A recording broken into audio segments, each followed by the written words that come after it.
আর কাইফির আমার ভাবাবেগ গুরুত্ব দেয় না। দেখো এই জায়গার বর্তমান সাংসদ বা মন্ত্রী, দিল্লির বলে মন্ত্রী, স্বরাষ্ট্র প্রতিমন্ত্রী নিশীথ প্রামাণিক, ইমে আমার ভাবাবেগ এমন ভাবে আঘাত করছে আমরা কোনোদিনও ভুলির পাবো না। সেটা কি?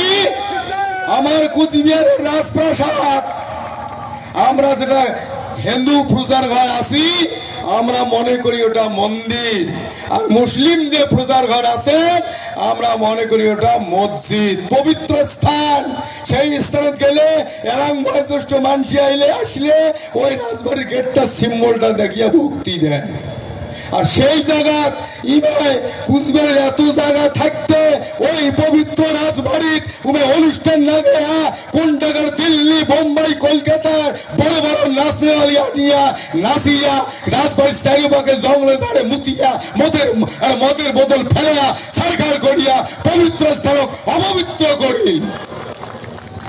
আরো ফির নিজে আরো ফির থার্মোকল জাবড়ে সিঁড়ি দিয়ে শান্তিয়ে দেখে দিল যে মুই ঝাড়ু দেয়ার হয় না নমায়। আমরা সেদিন আন্দোলন করছি যে কুচবিহার প্রথম যেদিন অনুষ্ঠানটা করে আমরা রেলগেটত বসিয়া আন্দোলন করছি যে আমার পবিত্র স্থানত এই অনুষ্ঠান করি দেব না।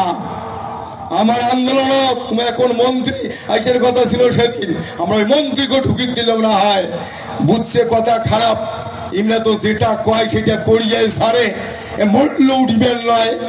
সাথে সাথে হঠাৎ করিয়া রাজ্যপালক নিমন্ত্রণ করিয়া আমার ওটি রাজ্যপালের চিঠি আসি গেল যে রাজ্যপাল স্বয়ং আসবেন নেক্সট অনুষ্ঠানে। এবার তোমরা কি করিবেন? এবার আইনত যদি আমরা মান্যতা দেই, একটা মন্ত্রী, একটা গণতান্ত্রিক জনপ্রতিনিধি, সে মন্ত্রী হোক ও এক প্রতিবাদী, আমরা আন্দোলন করিয়ে পাই।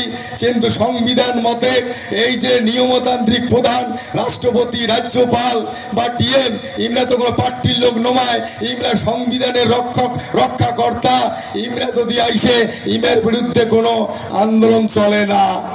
সেই জন্য পরে সেদিন আমরা আন্দোলন প্রত্যাহার করে নিয়েছি।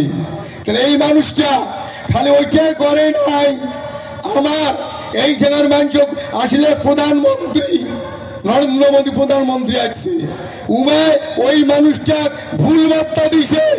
আমার এই অনুকূল ঠাকুরের শিষ্য কইছে আমার গুরুদেব অনুকূল ঠাকুর। पंचानन वर्मा माधव की कैसे यहाँ से बहुत राजवंशी इंसान है, बहुत राजवंशी है, आपका गुरुजी अनुकूल ठाकुर है, उनके नमन करता है। और उमे कैसे उमे करे अनुकूल शिष्य उमे बुझी दीছে তাই ইমে কত বড় বেঈমানি করছে এই মানুষটা। সেদিন যেমন প্রধানমন্ত্রী আছে একটা কথা কইছে দণ্ডবোধ কয় নাই, শিখে দিছে সেটাই কইছে।